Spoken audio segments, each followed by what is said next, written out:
Je vais vous laisser suivre une vidéo d'un personnage que vous allez reconnaître. Certains ne vont pas en croire leurs oreilles, mais nous allons débattre. Je vais donner mon opinion tout de suite après.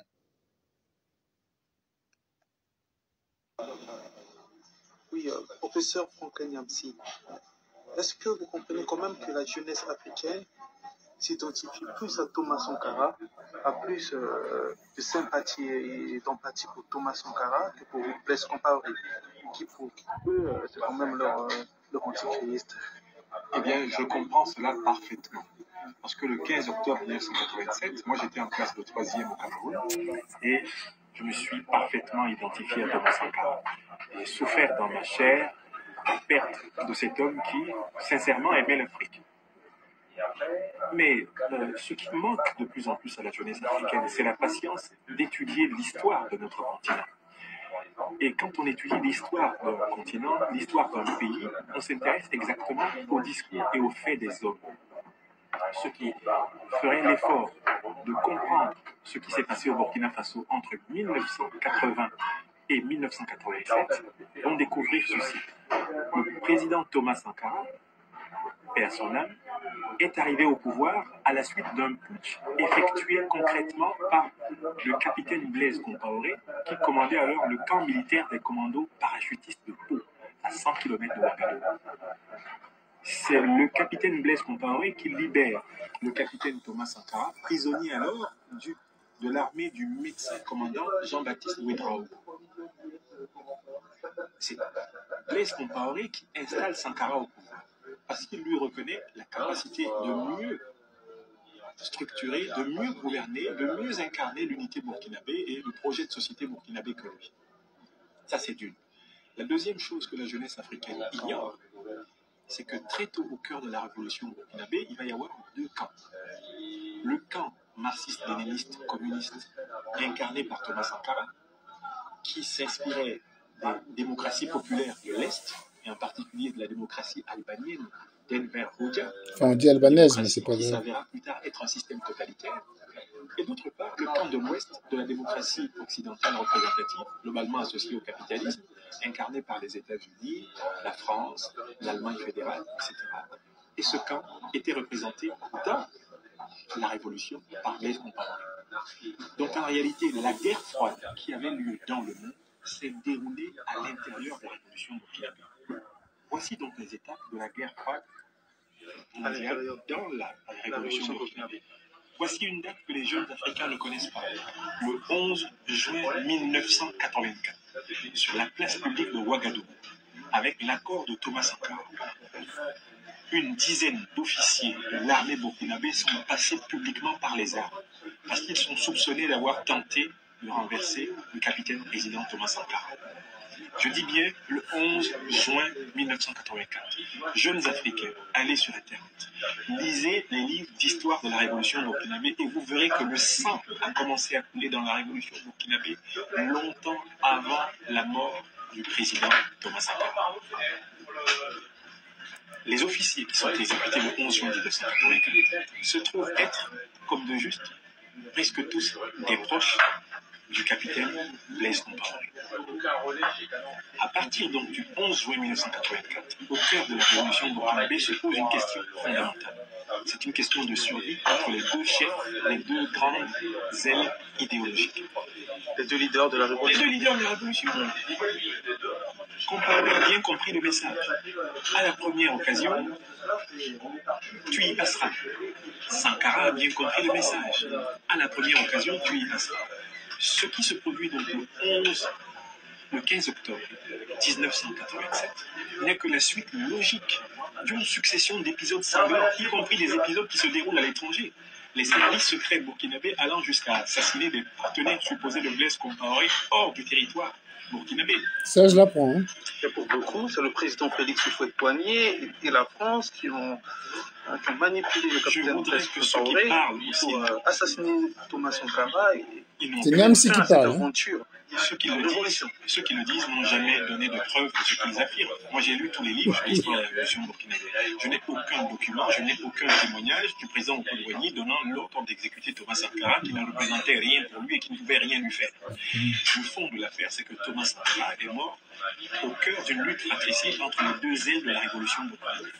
Lui-même avait dégainé le premier, puisque le 11 juin 1984, avec son accord explicite, un tribunal de Ouagadougou exécutait des hauts gradés de l'armée burkinabé en public à Ouagadougou. J'invite les jeunes Africains à ne pas importer les problématiques politiques d'un pays vers un autre sans connaître l'histoire intérieure de ce pays. Blaise Compaoré n'est pas l'homme que l'on croit. Sans doute il n'a pas le verbe, l'éloquence, la brillance du tribun que fut le capitaine président Thomas Sankara. Mais il a pour lui, à mon avis, ce qu'on peut appeler l'archive, le témoignage de l'histoire. Je vous invite à lire le livre de Valère Sommet. Valère Sommet, c'est un partisan de Thomas Sankara qui, d'ailleurs, a vécu comme réfugié politique au Congo-Brazzaville.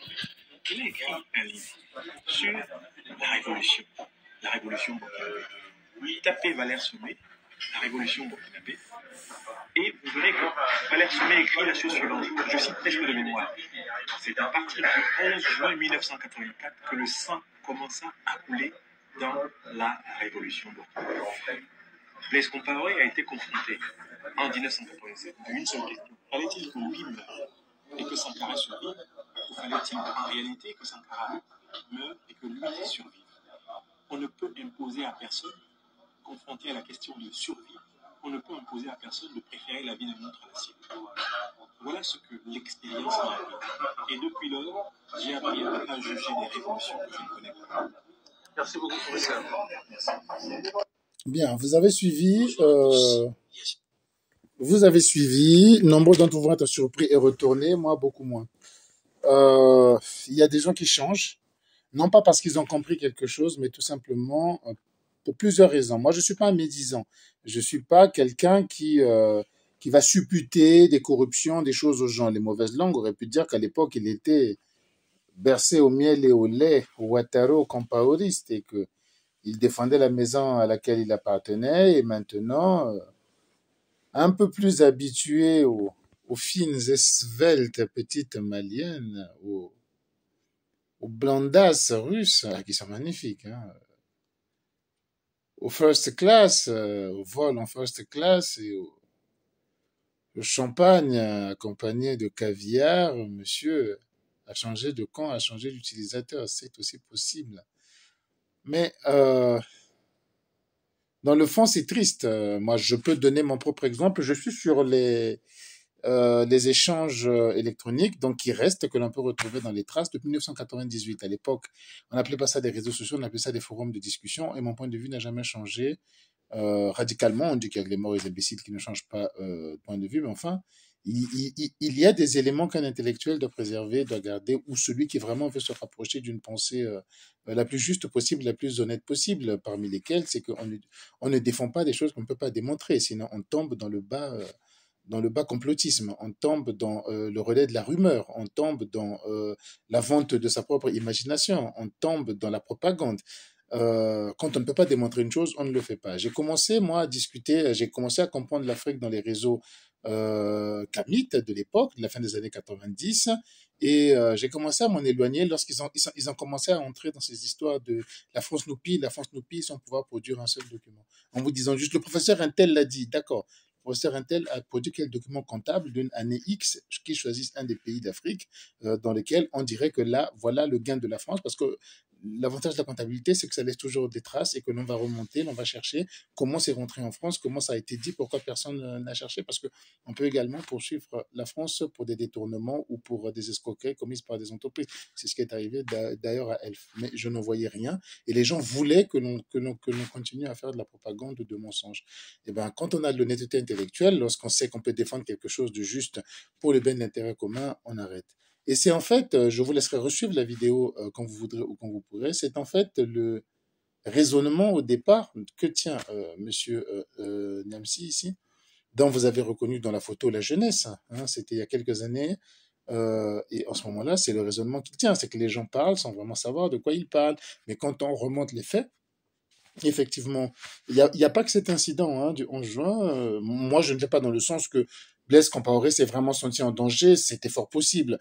S'il faut revenir sur cette affaire du Burkina Faso, moi, je pense très sincèrement que Thomas Sankara était quelqu'un de bonne foi. C'était quelqu'un qui voulait bien faire, qui n'en avait pas la méthode, qui en avait la fougue. À force de fougue et de précipitation, il a fini par faire peur à tout le monde. Tout devait passer devant la révolution, donc tout le monde pouvait mourir, tout le monde pouvait en pâtir. Ce genre de régime n'accepte pas l'erreur, n'accepte pas d'écouter, n'accepte pas de reculer. J'ai connu le régime communiste, j'ai le même âge que Niamsi. Donc à cette époque, j'étais également en troisième, mais je luttais déjà contre le communisme et je vivais, contrairement à lui, je vivais dans un pays communiste, où donc un pays comme le Burkina Faso était pour nous un pays frère. Et je voyais un peu tous les mensonges qui circulaient de part et d'autre.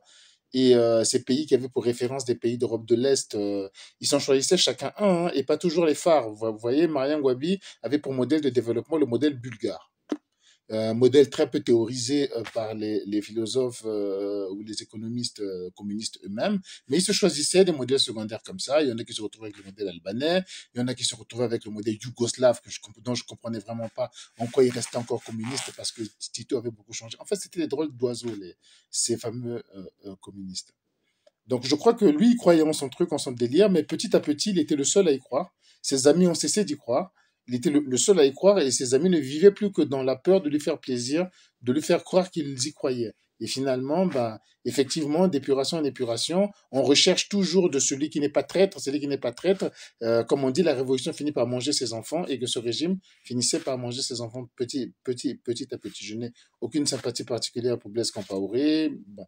Mais ce qui est étonnant, c'est que l'on passe de ce discours au discours actuel où, sans transition, on vous explique que on est rentré dans les délires complètement fous, que c'est la France qui a voulu tuer machin, la France qui l'a fait. Il n'y avait pas de Français quand on a tué Compaoré, parce qu'en fait, un intellectuel ne défend pas ce qu'il ne peut pas prouver.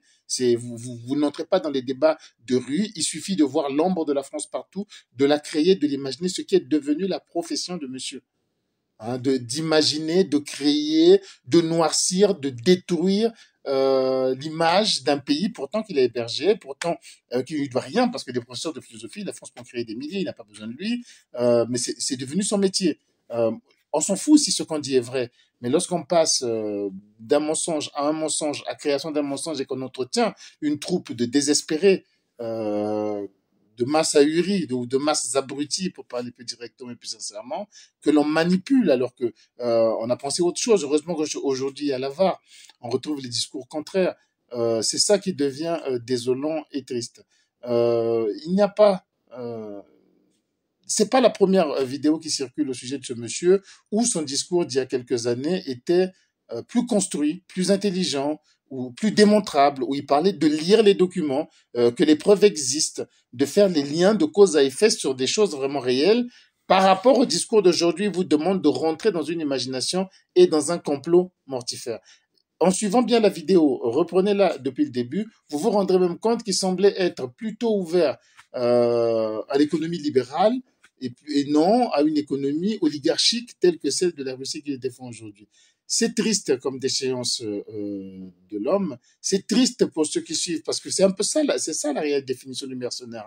Il fait ce que son patron lui demande de faire. Il n'y croit pas. C'est pas évidemment il n'y croit pas. S'ils y croyaient tous, ils y seraient allés. Les communistes qui se battaient pour l'indépendance de l'Algérie, je parle des communistes français blancs de souche originaires de l'Hexagone, qui se battaient pour l'indépendance de l'Algérie. La plupart sont restés après l'indépendance de l'Algérie. Ils étaient fonctionnaires, ils étaient professeurs dans les collèges et lycées algériens. Évidemment qu'eux n'y croient pas. Ils se seraient installés au Mali, au Niger ou dans je ne sais quel autre pays de leur soutien, qui ont besoin également de leurs compétences beaucoup plus que dans les pays dans lesquels ils veulent s'accrocher, pour lesquels ils se battent pour les passeports. Donc, visiblement, quelqu'un qui a du recul se rend bien compte que c'est un jeu de dupes.